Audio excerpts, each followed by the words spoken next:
ओम श्री साई राम। अध्याय 27 श्री साई सच्चरित्र। भागवत और विष्णु सहस्त्र नाम प्रदान कर अनुग्रहित करना, गीता रहस्य और दादा साहेब खाटपड़े।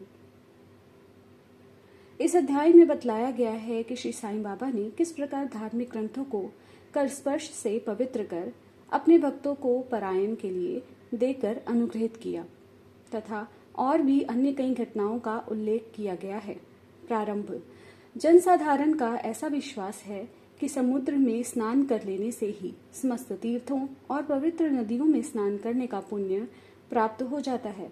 ठीक इसी प्रकार सद्गुरु के चरणों का आश्रय लेने मात्र से तीनों शक्तियां यानी ब्रह्मा, विष्णु और महेश और परब्रह्म को नमन करने का श्रेय सहज ही प्राप्त हो जाता है। श्री सच्चिदानंद साई महाराज की जय हो। वे तो भक्तों के लिए कल्पतरु, दया के सागर और आत्म अनुभूति देने वाले हैं। हे साईं, तुम अपनी कथाओं के श्रवण में मेरी श्रद्धा जागृत कर दो।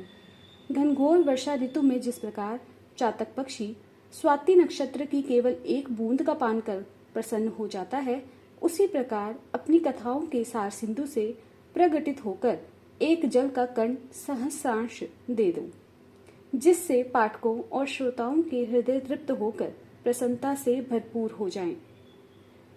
शरीर से श्वेत प्रवाहित होने लगे, आंसुओं से नेत्र परिपूर्ण हो जाएं, प्राण स्थिरता पाकर चित्त एकाग्र हो जाए और पल पल पर रोमांच हो उठे। ऐसा सात्विक भाव सभी में जागृत कर दो। पारस्परिक वैमनस्य और वर्ग अपवर्ग का भेदभाव नष्ट कर दो, जिससे वह तुम्हारी भक्ति में सिसके, बिलखें और कंपित हो उठें। यदि ये सब भाव उत्पन्न होने लगे तो इसे गुरु कृपा के लक्षण जानो। इन भावों को अंतकरण में उदित देखकर गुरु अत्यंत प्रसन्न होकर तुम्हें आत्मानुभूति की ओर अग्रसर करेंगे।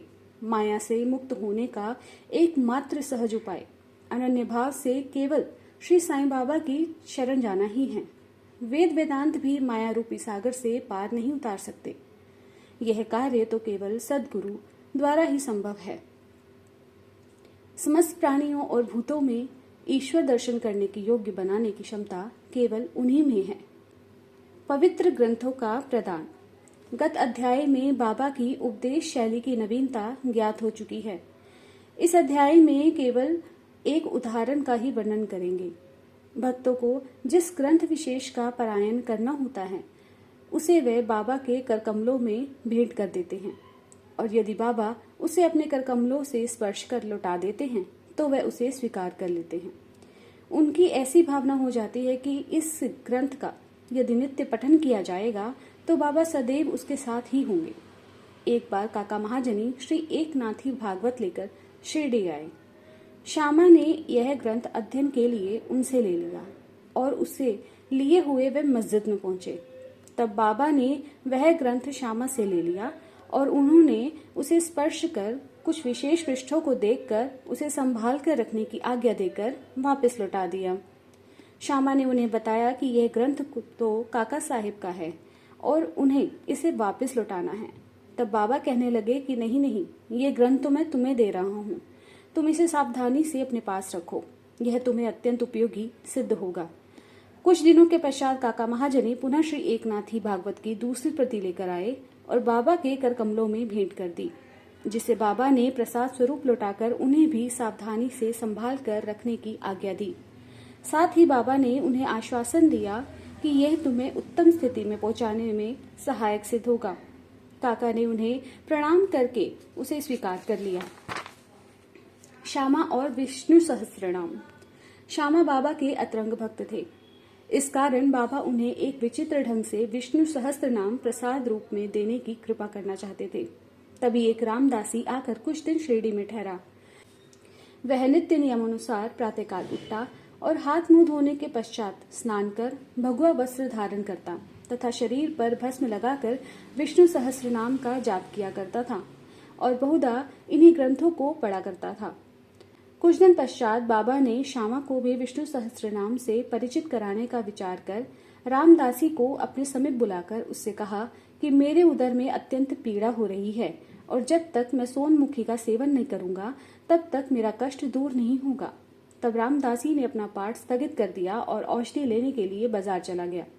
उसी समय बाबा ने आसन से उठकर वहां से पाठ जो किया करता था वहां जाकर उसने विष्णु सहस्त्रनाम की पुस्तिका उठाई और पुनः अपने आसन पर विराजमान होकर श्यामा से कहने लगे कि यह पुस्तक अमूल्य और मनोवांछित फल देने वाली है, इसलिए मैं तुम्हें इसे प्रदान कर रहा हूँ ताकि तुम इसका नित्य पठन करो। एक बार जब मैं बहुत रुग्ण था और मेरा हृदय धड़कने लगा तो मेरे प्राण पखेरु उड़ना ही चाहते थे कि उसी समय मैंने इस संत ग्रंथ को अपने हृदय पर रख लिया। कैसा सुख पहुंचाया इसने। उस समय मुझे ऐसा ही भान हुआ मानो अल्लाह ने स्वयं ही पृथ्वी पर आकर मेरी रक्षा की। इस कारण यह ग्रंथ मैं तुम्हें दे रहा हूँ। इसे थोड़ा धीरे धीरे कम से कम 1 श्लोक प्रतिदिन अवश्य पढ़ना, जिससे तुम्हारा बहुत भला होगा।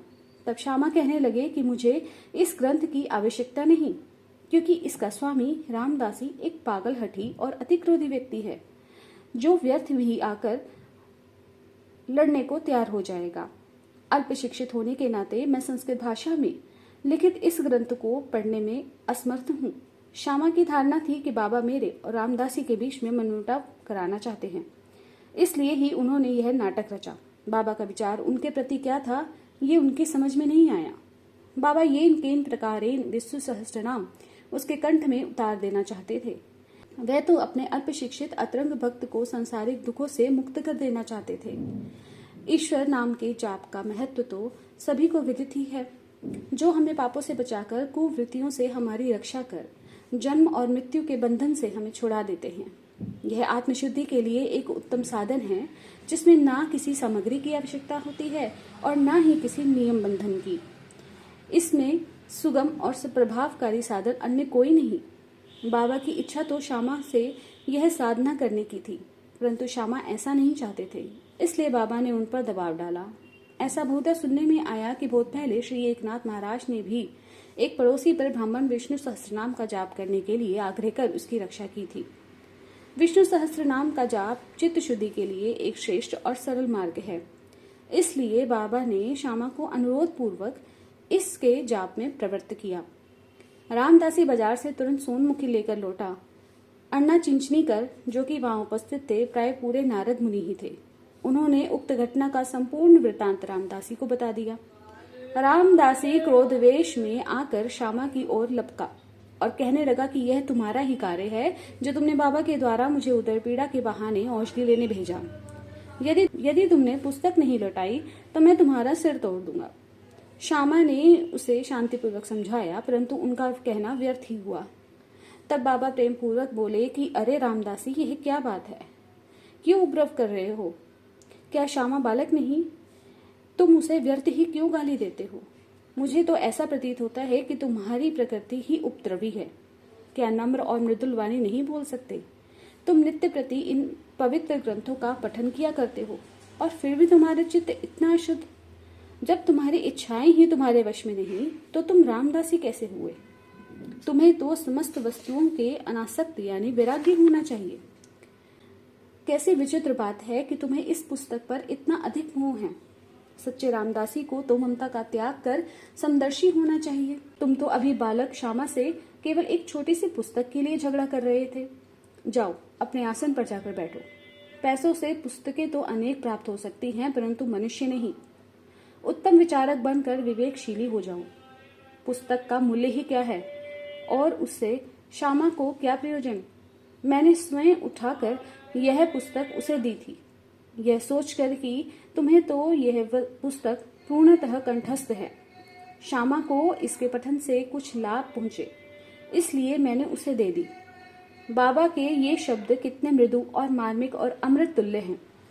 इनका प्रभाव रामदासी पर पड़ा। वह चुप हो गया और फिर श्यामा से बोला कि मैं इसके बदले में पंचरत्न गीता की एक प्रति स्वीकार कर लूंगा। तब श्यामा भी प्रसन्न होकर कहने लगे कि एक ही क्यों, मैं तुम्हें इसके बदले में 10 प्रतियां देने को तैयार हूँ। इस प्रकार यह विवाद शांत हो गया।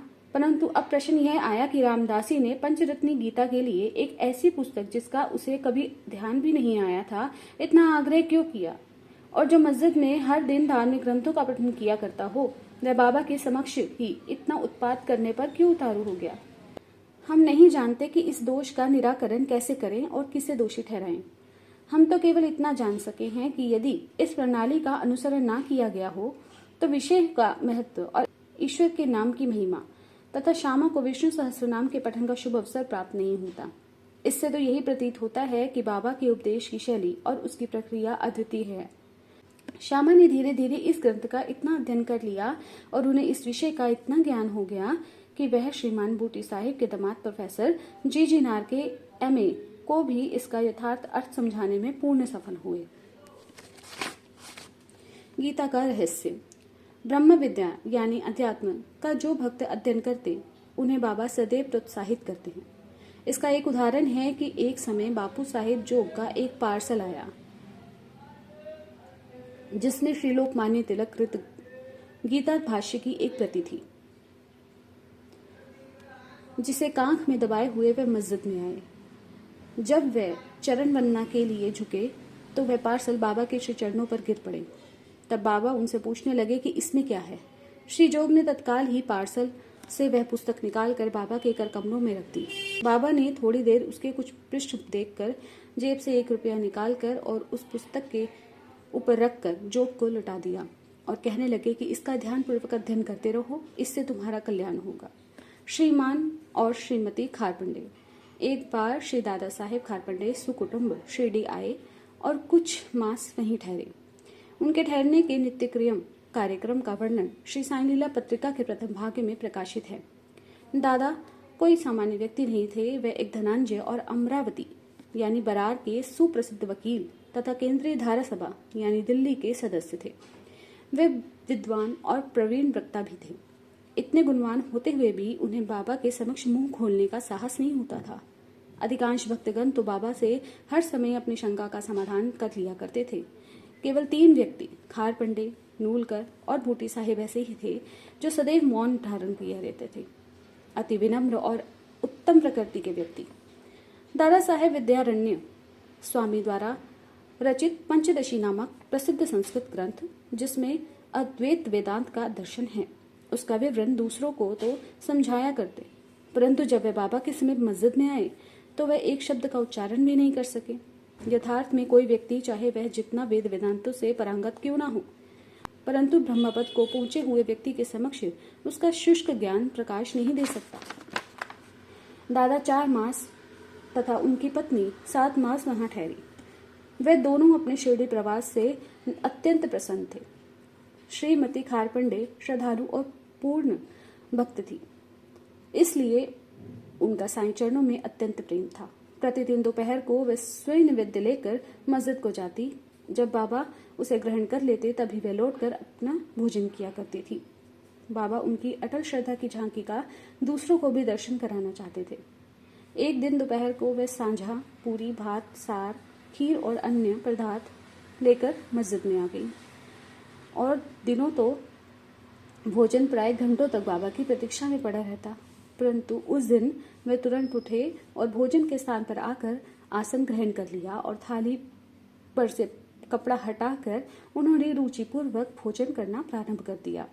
तब श्यामा कहने लगे कि यह तो पक्षपात है, दूसरों की थालियों पर तो आप दृष्टि तक नहीं डालते, उन्हें फेंक देते हैं, परंतु आज इस भोजन को आप बड़ी उत्सुकता और रुचि से खा रहे हैं। आज इस बाई का भोजन आपको इतना स्वादिष्ट क्यों लगा? यह विषय तो हम लोगों के लिए एक समस्या बन गया है। तब बाबा ने इस प्रकार समझाया कि सचमुच ही इस भोजन में एक विचित्रता है। पूर्व जन्म में बाई एक व्यापार की मोटी गाय थी जो अधिक दूध देती थी। पशुओं ने त्याग कर इसने एक माली के कुटुंब में जन्म लिया। इस जन्म के उपरांत फिर एक क्षत्रिय वंश में उत्पन्न हुई। इसका ब्याह एक व्यापारी से हो गया। दीर्घ काल के पश्चात इनसे भेंट हुई है, इसलिए इनकी थाली में से प्रेम पूर्वक 4 ग्रास खा लेने दो। ऐसा कहकर बाबा ने भरपेट भोजन किया और फिर हाथ मुंह धोकर तृप्ति से 4-5 डकारें ली। वे अपने आसन पर पुनः आगे विराजे। फिर श्रीमती खारपंडे ने बाबा को नमन किया और उनके पाद सेवन करने लगी। बाबा उनसे वार्तालाप करने लगे और साथ साथ उनके हाथ भी दबाने लगे। इस प्रकार परस्पर सेवा करते देख श्यामा मुस्कुराने लगे और बोला कि देखा तो एक अद्भुत दृश्य है। कि भगवान और भक्त एक दूसरे की सेवा कर रहे हैं। उनकी सच्ची लगन देखकर बाबा अत्यंत कोमल और मृदु शब्दों में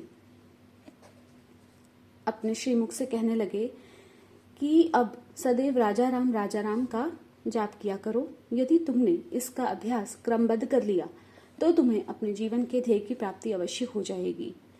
तुम्हें पूर्ण शांति प्राप्त होकर अत्यधिक लाभ होगा।